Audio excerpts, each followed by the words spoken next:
Hi everyone, welcome back to Theory 4. This is video 5 on harmonic language. In video 4 we looked at some different types of chords used in 20th century music, and now we're going to start looking at how those chords are put together and how key centers are established. The harmonic techniques we'll discuss in this video include pandiatonicism, polytonality, which is sometimes called bitonality, dual modality, tonal shift, free tonality, and atonality. And just a note, we will be using your Berkowitz sight singing book in this video. I will refer to some examples in that. You don't need to have it with you as you're watching, but if you do, that's great. Pandiatonicism is a technique where the composer uses all 7 pitches of a diatonic scale without basing the music around a central pitch or tonic, or do. As you probably know, pan means all and diatonic refers to the pitches of a major or minor scale. For example, you might see the pitches D, E, F sharp, G, A, B, and C sharp, and of course D will resolve it. And these are the pitches of a D major scale, also of a B minor scale, and if you think about it, they're also the pitches of E Dorian and F sharp Phrygian and so forth. Now, if I use all of these pitches randomly without gravitating towards any one of them,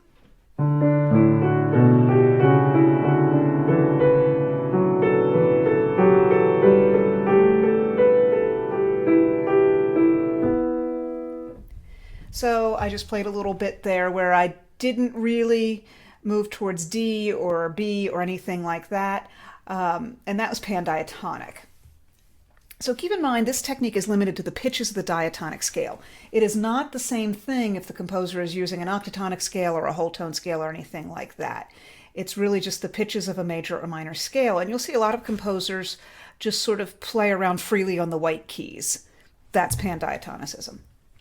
When you see this in real music, you may or may not see a key signature. You might also see a key signature, but with conflicting accidentals. So just remember to look at the actual pitches that the composer has written. On the next page, we're going to look at an example by Stravinsky, and you'll see the score in a moment. It starts with the pitches of a D major scale, the ones I just played.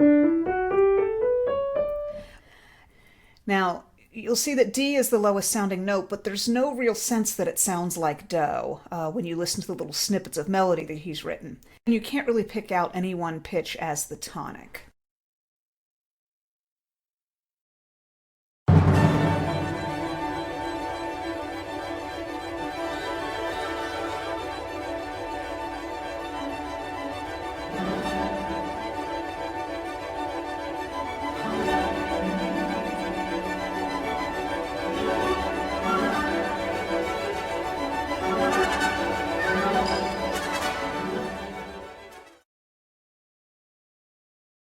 Polytonality occurs when you have 2 or more key centers with different tonics that happen at the same time. And it's sometimes called bitonality if there are only 2 keys going on, because bi means 2 and poly means many. But polytonality is the more common kind of catch-all term. Some examples of polytonality, you might see C major and E major together, or G minor and F Lydian at the same time. But the tonics have to be different pitches in order to call it polytonality. If you have A major and A minor at the same time, that's called something different, and we'll get to that in a moment. The next example we'll look at is also from your Berkowitz book. This will be page 329, duet number 139. And this is one of my favorites in the book, and I'm sorry that we won't be in school for you to sing this. It's a polytonal duet where the top line is in G major and the bottom line is in E flat major, and you will see 2 different key signatures at the same time. You won't always see that with polytonal music. Sometimes the composer will just use a single key signature or no key signature at all and create the 2 keys using accidentals.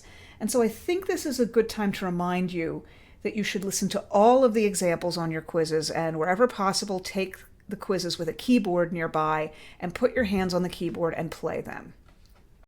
Okay, on to the Berkowitz. So here we are with G major in the right hand and E flat major in the left hand.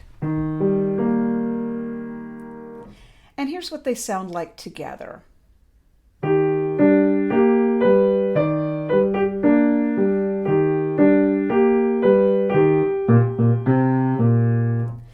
Now this is one of the assigned duets for I think it's your last sight singing video for Rebecca.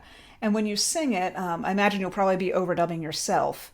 I recommend using appropriate solfege for each key so that the bottom part will go do mi sa mi do mi sa mi do mi sa mi do so so la so.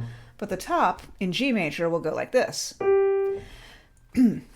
Do so do mi so mi do so do so do mi do.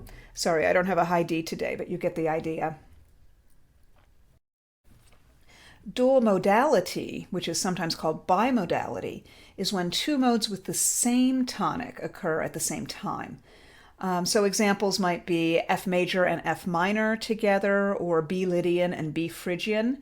And again, remember that polytonal means more than one tonic, because tonal and tonic are two forms of the same root word. But if something is bimodal, it has the same tonic, but just two different modes happening above that tonic. So we're about to look at another example from Berkowitz. This is on page 327, number 134. You'll see that the keys of D major and D minor happen at the same time, but no key signature is used. Instead, the pitches are altered as needed to create the mode. Now, if you have your book open, you might also want to look at page 328, number 136. You'll see here that the key signatures for E major and E minor are used at the same time. And again, you may or may not see key signatures, so you'll need to look at the actual pitches that have been written. So here's the duet number 134 from Berkowitz. It goes something like this.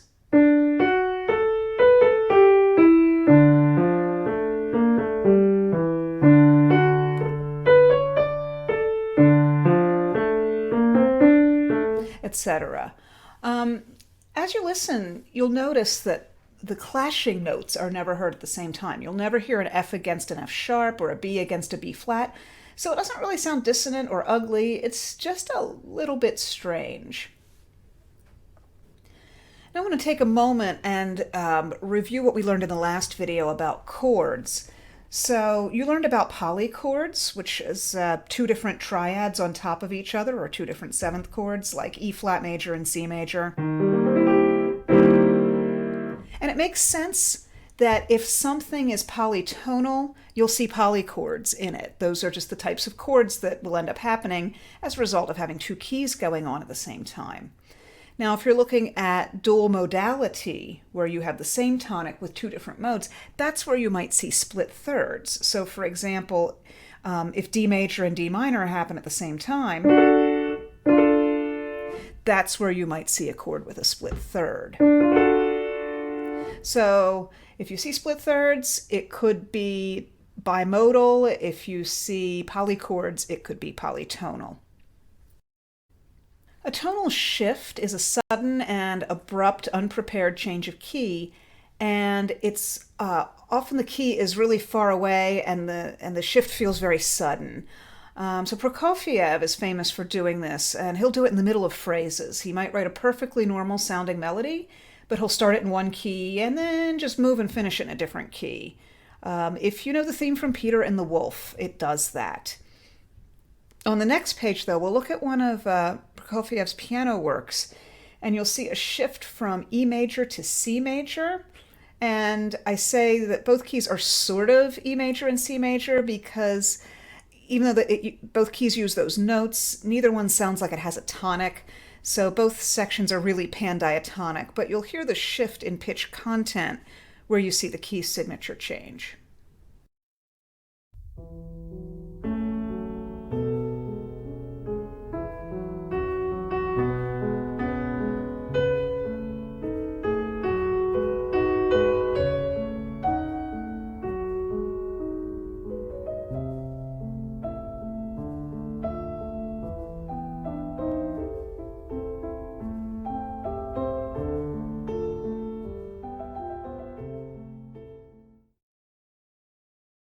Now, free tonality is a style where all or almost all of the 12 tones of the chromatic scale are used, but the music does have a central pitch. In this fugue by Hindemith, the subject begins and ends on F, and you'll perceive that note as the central pitch or tonic. It'll feel pretty obvious. But you'll notice that all the pitches are present, except strangely E natural, the leading tone, and all of the pitches here are treated equally. There's no hierarchy where chromatic pitches resolve to diatonic pitches or anything like that. So this is freely tonal, and this is what it sounds like.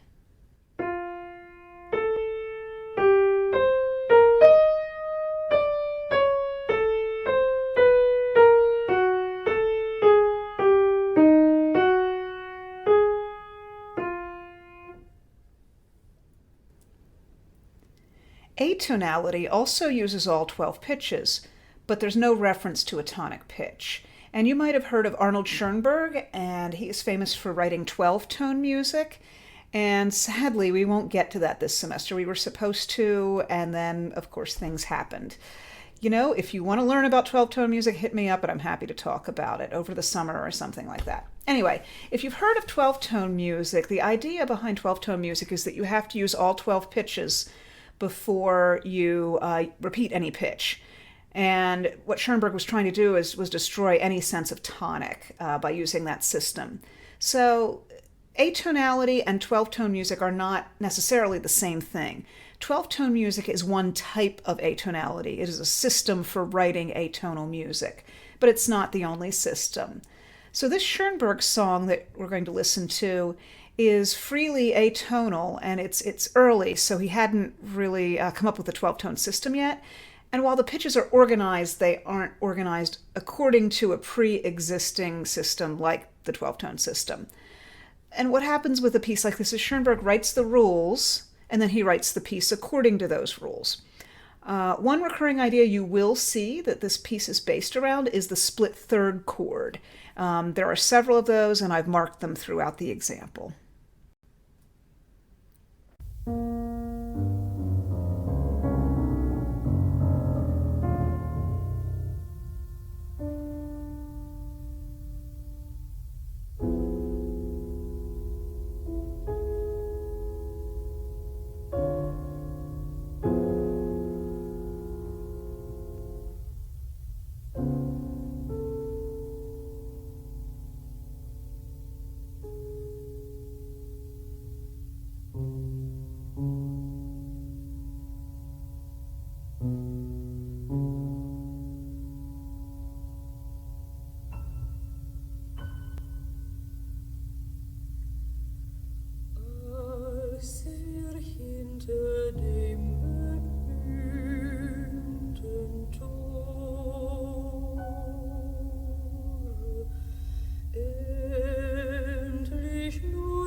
That's all for this video. Thank you for watching.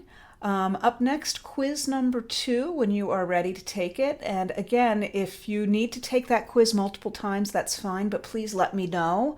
I had a lot of success talking to people after the first quiz and helping them to understand what they missed. And I would love to help you do that if you have trouble with this quiz. And mainly, I would just like to talk to other humans because this quarantine's kind of getting to me.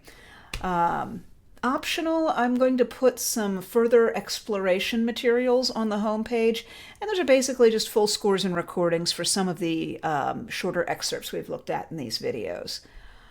So I hope you're doing well. I hope you're staying safe and healthy. Take care, everybody. Bye.